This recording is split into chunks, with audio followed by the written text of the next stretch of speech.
Assalamualaikum warahmatullahi wabarakatuh. Selamat sore, salam sejahtera bagi kita semuanya.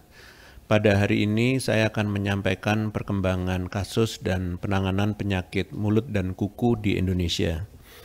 Pertama, saya akan menyampaikan perkembangan kasus penyakit mulut dan kuku ternak berdasarkan data yang kami paparkan per tanggal 18 Juli 2022.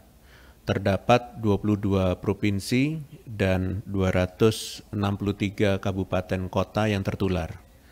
Dilihat dari pemetaan, seluruh provinsi di Pulau Jawa, sebagian provinsi di Pulau Sumatera, dikategorikan dalam zona merah dengan sudah tercatat dan ditemukannya kasus PMK di kabupaten atau kota. Sementara zona kuning, seperti beberapa kabupaten kota di Provinsi Lampung, Kalimantan Barat, dan Sulawesi Selatan mengindikasikan terdapat kurang dari 50% kabupaten atau kota di suatu provinsi yang tertular PMK. Kemudian terdapat zona hijau yang berarti belum ada laporan kasus PMK pada wilayah tersebut seperti pada Provinsi Papua, Nusa Tenggara Timur, dan Maluku. Penentuan zonasi tersebut merupakan hasil olah data pencatatan intensif kasus yang dilaporkan oleh pemerintah daerah setempat yang didapatkan dari gabungan hasil pemeriksaan uji laboratorium dan pemeriksaan fisik yang menunjukkan gejala klinis PMK.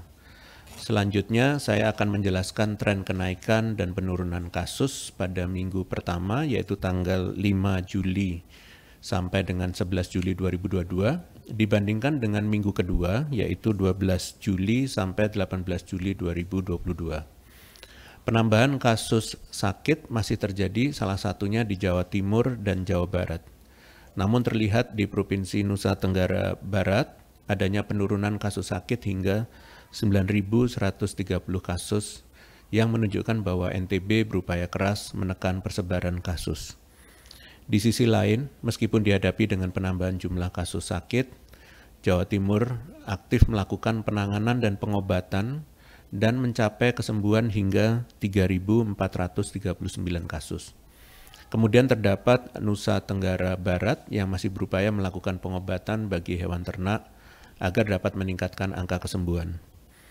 Meskipun demikian, kami terus berupaya menekan kasus dengan terus melakukan biosecurity, testing, vaksinasi, pengobatan, dan pemotongan bersyarat.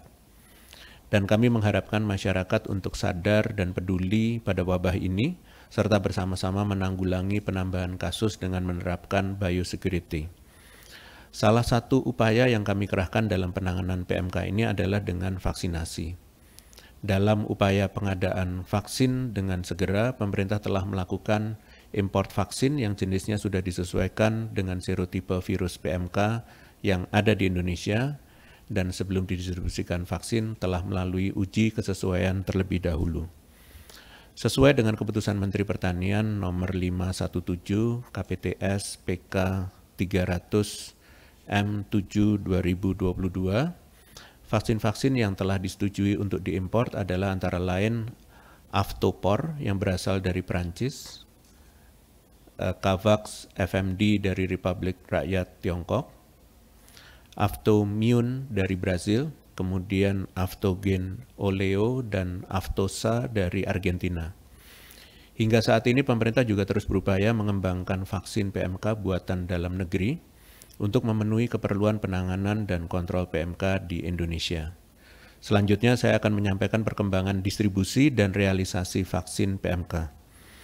Untuk saat ini, pemerintah telah mengimport sebanyak 3 juta dosis vaksin yang dibagi menjadi 2 tahap vaksinasi.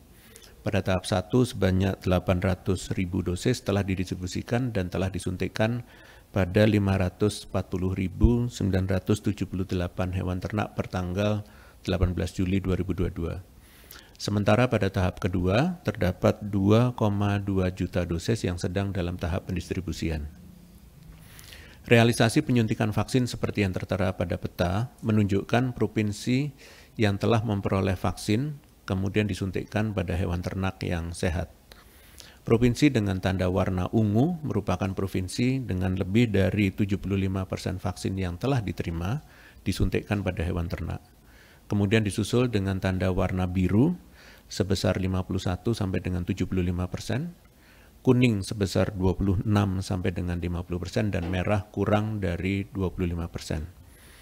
3 provinsi dengan cakupan vaksinasi tertinggi per tanggal 18 Juli 2022 adalah Provinsi Jawa Timur dengan jumlah hewan tervaksinasi sebanyak 24.746 ekor, Provinsi Bali sebanyak 3.559 ekor, dan Provinsi Jawa Tengah sebanyak 3.384 ekor.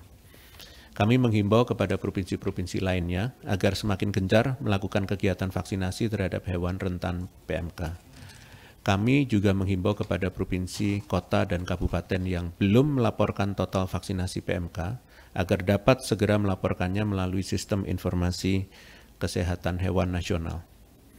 Perlu kami sampaikan kepada masyarakat bahwa terdapat beberapa hambatan dalam pelaksanaan kegiatan vaksinasi.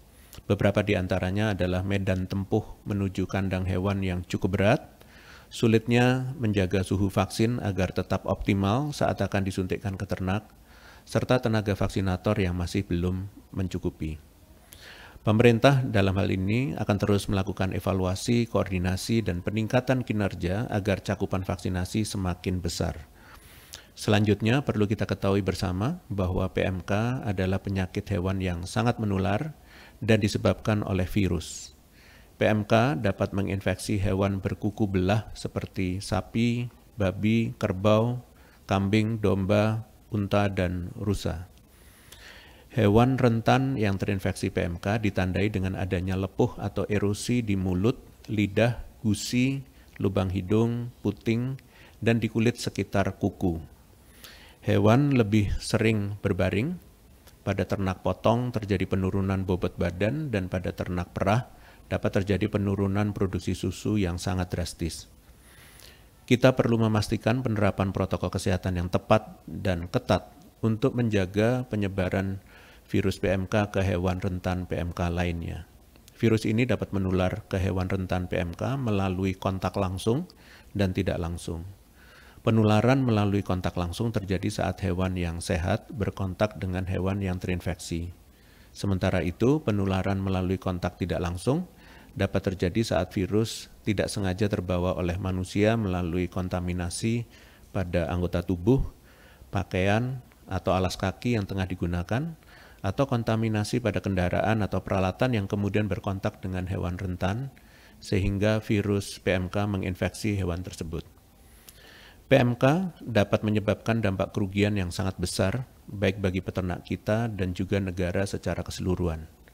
PMK dapat mengakibatkan kematian pada ternak, terjadinya penurunan stok daging nasional, berkurangnya produksi susu nasional, serta pelarangan atau pembatasan ekspor produk ternak dan turunannya.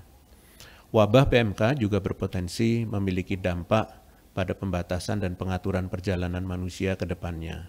Dengan demikian, dapat saya sampaikan bahwa wabah virus PMK memiliki dampak bagi perekonomian kita.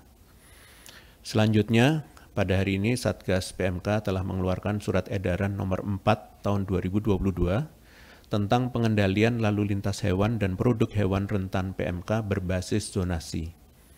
Secara umum, surat edaran ini menerapkan prinsip hanya diperbolehkannya lalu lintas hewan dan produk hewan segar, contohnya karkas, daging segar, jeroan, dan susu segar, dari kabupaten atau kota zona hijau ke kabupaten kota zona kuning dan merah, serta kabupaten kota atau zona kuning ke kabupaten kota zona merah. Namun dihimbau dalam perjalanan hewan dan produk hewan segar tersebut tetap menerapkan tindakan pengamanan biosecurity yang ketat. Untuk produk hewan olahan seperti susu bubuk, sosis, dan kornet diperkenankan untuk dilalu lintaskan ke seluruh zona kabupaten kota dengan tetap menerapkan tindakan pengamanan biosecurity yang ketat. Untuk mengetahui status zonasi daerah, silakan mengunjungi situs resmi BNPB. Khusus untuk Provinsi Bali, tidak diperbolehkan melalu lintaskan hewan dan produk hewan segar rentan PMK dari dan ke wilayah administrasi tersebut, dikarenakan adanya penyelenggaraan G20 di Bali. Untuk hewan dan produk hewan segar dari Nusa Tenggara Timur diperkenankan untuk dilalu lintaskan keluar daerah, namun dilarang untuk dilalu lintaskan ke dalam wilayah untuk tetap memastikan NTT bebas PMK. Untuk Provinsi Sulawesi Selatan, dilarang melalui lintaskan hewan dan produk hewan segar keluar dari wilayahnya dikarenakan sudah adanya kasus PMK. Namun, hewan dan produk hewan segar diperbolehkan masuk sesuai dengan ketentuan zonasi. Terakhir, produk hewan olahan diperbolehkan untuk keluar dan masuk untuk ketiga wilayah tersebut. Satgas Penanganan PMK terus berupaya menekan laju penyebaran PMK di Indonesia, salah satunya dengan menerapkan tindakan pengamanan biosecurity. Tindakan pengamanan biosecurity adalah semua tindakan pertahanan pertama untuk pengendalian wabah dan dilakukan untuk mencegah segala kemungkinan penularan atau kontak dengan ternak tertular di lingkungan peternakan yang dapat diperluas praktek biosecurity-nya sampai lintas wilayah administratif lainnya sehingga rantai penyebaran penyakit dapat diminimalkan. Kita harus tepat dan ketat melaksanakan desinfeksi untuk hewan dan produk hewan serta orang dan kendaraan setiap keluar atau masuk kandang dan saat melintasi entry atau exit point di wilayah zonasi, termasuk melakukan komunikasi, informasi, dan edukasi kepada masyarakat mengenai pentingnya wabah PMK ini. Selain penerapan tindak pengamanan biosecurity, pemerintah melalui Satgas Penanganan PMK terus berupaya menekan laju penyebaran PMK di Indonesia dengan menerapkan pertama adalah testing, melakukan pooled testing menggunakan metode RT-PCR atau ELISA NSP pada satu peternakan sebagai representasi keadaan di dalam peternakan melakukan distribusi alat testing secara masif ke daerah-daerah. Yang kedua adalah vaksinasi. Melakukan kegiatan vaksinasi yang diprioritaskan pada ternak sehat yang berada di zona merah dengan populasi ternak besar serta angka kasus tinggi. Juga pada daerah-daerah di Indonesia yang masuk ke zona hijau. Yang ketiga adalah pengobatan, memberikan obat-obatan dan vitamin untuk mengobati gejala klinis yang tampak, serta meningkatkan imunitas dan stamina hewan ternak. Yang keempat adalah pemotongan bersyarat. Melaksanakan potong bersyarat terhadap ternak yang terkonfirmasi PMK untuk sesuai dengan anjuran pemerintah.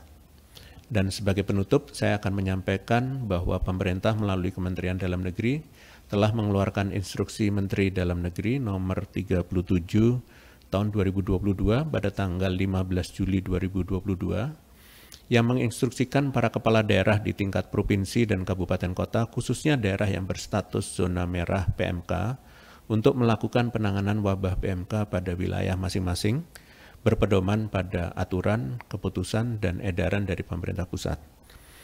Kami juga menghimbau kepada otoritas di daerah-daerah yang berstatus zona hijau atau bebas dari PMK, mohon untuk tetap waspada dan mempertahankan status tersebut dengan menerapkan protokol kesehatan dan melakukan pengawasan pada lalu lintas hewan ternak sesuai dengan surat edaran Satgas PMK nomor 2 tahun 2022 tentang protokol kesehatan umum penanganan PMK, serta surat edaran Satgas PMK nomor 4 tahun 2022 tentang pengendalian lalu lintas hewan dan produk hewan rentan PMK berbasis zonasi. Saat ini, pemerintah melalui Kementerian Pertanian juga sedang membahas besaran bantuan yang akan diberikan kepada peternak yang hewannya harus terpaksa mati karena PMK. Pemerintah akan segera mengeluarkan keputusan tersebut. Terakhir, pada prinsipnya, pemerintah perlu bersama-sama dengan masyarakat dalam upaya penanganan wabah PMK. Diperlukan partisipasi aktif dari seluruh masyarakat untuk mengikuti anjuran yang telah dibuat oleh pemerintah guna mengendalikan wabah PMK di Indonesia. Demikian konferensi pers hari ini, atas perhatiannya saya ucapkan terima kasih. Selanjutnya kami lanjutkan dengan tanya jawab dengan media. Silakan. Terima kasih Prof. Pertanyaan pertama dari Dati Damian Berita1.com. Bagaimana perkembangan pemberian ganti rugi 10 juta rupiah kepada peternak terdampak PMK? Terima kasih Berita1.com. Pemerintah akan segera mengeluarkan peraturan rinci tentang bantuan terhadap ternak yang terpaksa dipotong karena PMK. Peraturan ini akan segera dikeluarkan minggu ini, kemudian besaran bantuan disesuaikan dengan jenis ternaknya yaitu sapi, kerbau, kambing, domba, dan babi dengan nominal maksimal sebesar 10 juta rupiah. Terima kasih Prof. Pertanyaan selanjutnya dari media yang sama, seperti apa perkembangan pembuatan vaksin lokal? Terima kasih. Terima kasih. Terkait produksi vaksin PMK dalam negeri, pemerintah sedang mengupayakan pengembangan vaksin tersebut.